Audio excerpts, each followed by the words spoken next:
உலகெங்கும் வாழும் அன்பான தமிழுள்ளங்களுக்கு அநேக கோடி வணக்கங்கள். நல்ல நேரம் நிகழ்ச்சியூடாக நல்லதே நினைப்போம், நல்லதே நடக்கும், நலமாயிருப்போம். இன்றைய தினம் 24ஆம் திகதி 7ஆம் மாதம் 2025 குருவாசர யுத்தம் என்று சொல்லக்கூடிய வியாழக்கிழமை. விசுவாவசு வருடம் ஆடி மாதம் 8ஆம் நாள், அமாவாசை திதி, புனர்பூச நட்சத்திரம், அமிர்த சித்த யோகம், ஆடி அமாவாசை விரதம் இருக்க வேண்டிய நாள். இன்றைய தினம் ராகு காலம் 1:30 மணி முதல் 3 மணி வரை. இன்றைய தினம் யமகண்டம் 6 மணி முதல் 7:30 மணி வரை.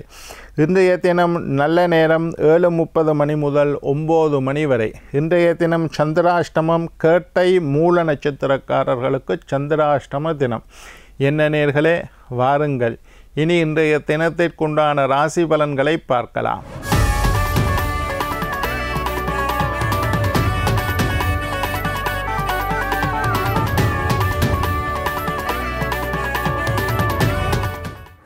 மேஷம் கனவு, ரிஷபம் ஊக்கம், மிதுனம் ஆர்வம், கடகம் பயம், சிம்மம் பரிவு, கன்னி பாசம், துலாம் உதவி, விருச்சிகம் செலவு, தனுசு வரவு, மகரம் உறுதி, கும்பம் வெற்றி, மீனம் பக்தி.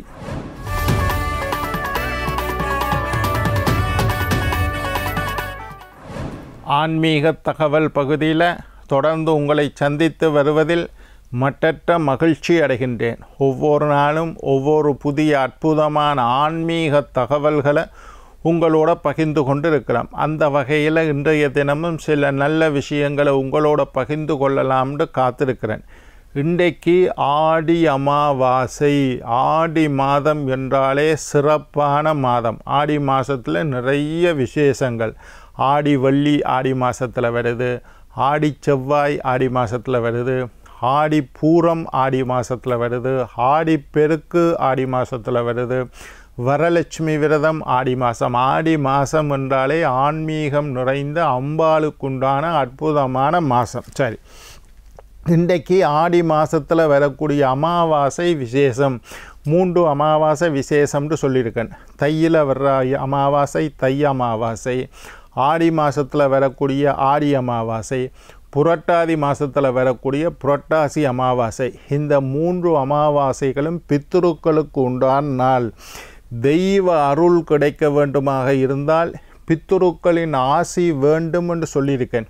நீங்கள் ஒரு சிவபூஜை செய்கிறீர்கள், கோயிலுக்கு திருப்பணி செய்கிறீர்கள், சிவனுக்கு அபிஷேகம் செய்கின்றீர்கள், அன்னதானம் செய்கின்றீர்கள், இந்த மாதிரி தெய்வ காரியங்கள் எல்லாம் நிறைய செய்கிறீர்கள்.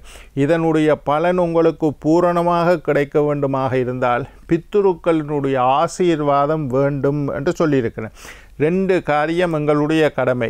தேவ காரியம், பித்ரு காரியம். இறைவனுக்கு செய்ய வேண்டிய விஷயங்களை செய்வதும் எங்களுடைய கடமை. எங்களை படைத்து காத்து ரட்சித்து கொண்டிருக்கக்கூடிய இறைவனுக்குண்டான காரியங்கள் செய்வது எங்களுடைய கடமை. அதேபோல் இறந்து போன முன்னோர்கள் பித்ருக்களுக்குண்டான காரியம் செய்வதும் எங்களுடைய கடமை.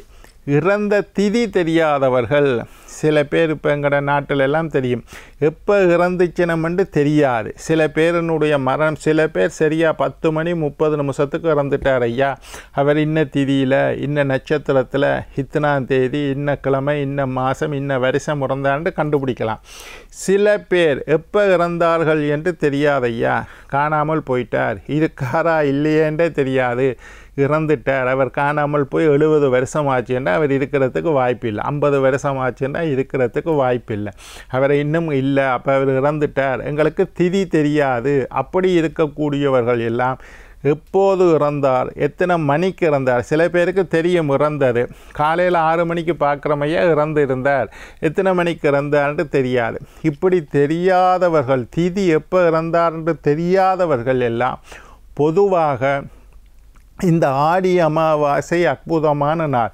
ஒருத்தர் இறந்துட்டாருன்னா அவருக்கு கடமை செய்யணும். திதி தெரியாட்டி கூட இந்த ஆடி அமாவாசை அன்று பொதுவாக எல்லோருக்கும் தர்ப்பணம் செய்யலாம். உங்களோட மனசில் எத்தனை பேருடைய பேர் ஞாபகம் இருக்கோ, எங்களோட அப்பா இறந்துட்டார் ஐயா, அப்பாட அப்பா இறந்துட்டார் ஐயா, அவரோட அப்பா இறந்துட்டார், எல்லாருக்கும் தர்ப்பணம் கொடுக்கக்கூடிய அற்புதமான நாள் இந்த ஆடி அமாவாசை. இந்த ஆடி அமாவாசையை தவற விடக்கூடாது. இறந்தவர்களுடைய ஆசி இல்லைண்டா உங்களுடைய குடும்பத்தில் பலவிதமான பிரச்சனை. நான் வீட்டில் கணபதி யோமம் செய்கிறேன் ஐயா, லட்சுமி யோமம் செஞ்சேன், சுதர்சனோமம், என்னத்தை நீங்கள் செய்தாலும் இறந்தவர்களுடைய ஆசீர்வாதம் உங்களுக்கு இல்லை என்றால் இந்த பூஜையின் பலன் முழுமையாக கிடைக்காது. நான் எப்பவும் சொல்கிறது, பித்துருக்கள் ஒருத்தர் இறந்துட்டால் அவருக்கு பசியும் தாகமும் உண்டு. இறந்து போன முன்னோர்களுக்கு பசியும். எங்களுக்கு ஒரு வருஷம், அவர்களுக்கு ஒரு நாள். நீங்கள் வருஷத்துக்கு ஒருக்கா பிண்டம் போட்டால் அவர்களுக்கு ஒவ்வொரு நாள் சாப்பாடும் கிடைக்கும். எள்ளும் தண்ணீரும் இறைத்தால் அவர்களுக்கு நீர் கிடைக்கும். பிண்டம் போட்டால் உணவு கிடைக்கும். அவரை நினைத்து ஏழைகளுக்கு அன்னதானம் செய்தால் அவருக்கு உணவு கிடைக்கும். பிராமணர்களுக்கு அரிசி மரக்கறி தானம் செய்தால் அவருக்கு உணவு கிடைக்கும். அவர் மகிழ்ச்சி அடைவார்.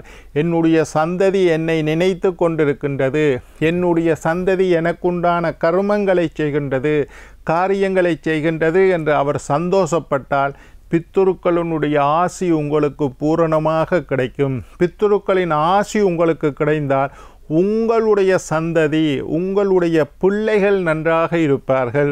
உங்களுக்காக இல்லைன்றாலும் உங்களுடைய பிள்ளைகளின் எதிர்கால வாழ்க்கை சுபீட்சமாக அமைய வேண்டும். பிள்ளைகள் நல்லா படிக்கணும், பிள்ளைகளுக்கு காலாகாலத்தில் திருமணம் நடக்கணும், பிள்ளைகள் வீடு வாகனம் வாங்கி வசதியாக வாழணும். இந்த மாதிரி விஷயத்துக்காகவாவது பித்துருக்களை நீங்கள் வழிபட வேண்டும். அதற்குண்டான அற்புதமான நாள் ஆடி அமாவாசை. இதில் இன்னும் கொஞ்சம் விஷயம் இருக்குது. சுமங்கலி பெண்கள், அதாவது திருமணமாகிய சுமங்கலி பெண்கள், கணவன் உயிரோடு இருக்கும் போது சுமங்கலி பெண்கள் இந்த ஆடி அமாவாசை பூஜையில் கலந்து கொள்ளவே கூடாது. நீங்கள் தர்ப்பணம் செய்யக்கூடாது, நீங்கள் பிண்டம் வைக்கக்கூடாது. நீங்கள் கோயிலில் போய் ஒரு மோட்ச அர்ச்சனை வேணுமென்றால் செஞ்சு விடலாம். சுமங்கலி பெண்களுக்கு இந்த ஆடி அமாவாசை விரதம் உகந்தது அல்ல. ஆடி அமாவாசை அன்றைக்கு சுமங்கலி பெண்கள் விரதம் இருக்கக்கூடாது. கண்டிப்பாக ஆடி அமாவாசை அன்றைக்கு என்னென்ன செய்யக்கூடாதுன்னு சொல்கிறேன். வீட்டு வாசலில் கோலம் போடக்கூடாது. பித்துருக்களுக்கு கோலம் பிடிக்காது. எப்போவுமே நான் சொல்லி வந்திருக்கேன், இதுக்கு முன்னுக்குமே, அமாவாசை அன்றைய தினம் வீட்டு வாசலில் கோலம் போடக்கூடாது. ஒரு வருஷத்தில் 12 அமாவாசை வரும். அமாவாசையெல்லாம் பித்துருக்களுக்கு உண்டான நாள். அன்றைக்கு நீங்கள் வீட்டு வாசலில் கோலம் போடக்கூடாது.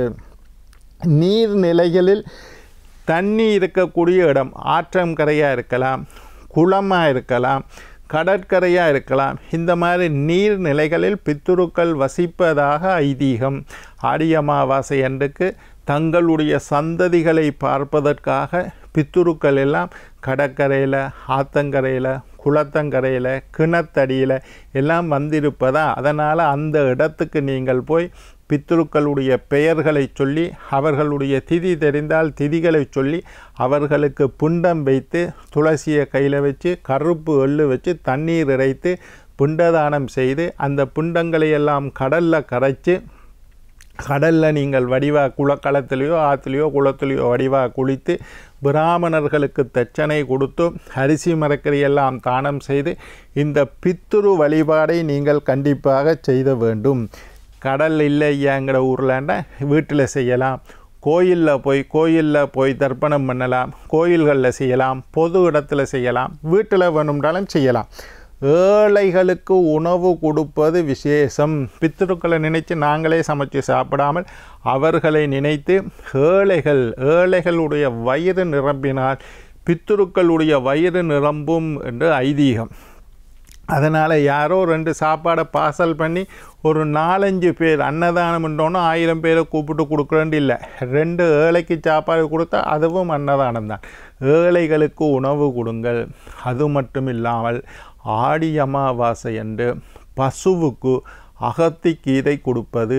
ஏதோ ஒரு கீரையை கொடுங்கோ, வெக்கலை கொடுங்கோ, தவிட கொடுங்கோ, புண்ணாங்கு கொடுங்கோ, பழங்களை கொடுங்கோ. பசுவுக்கு உணவளிப்பது மிகச் சிறந்தது.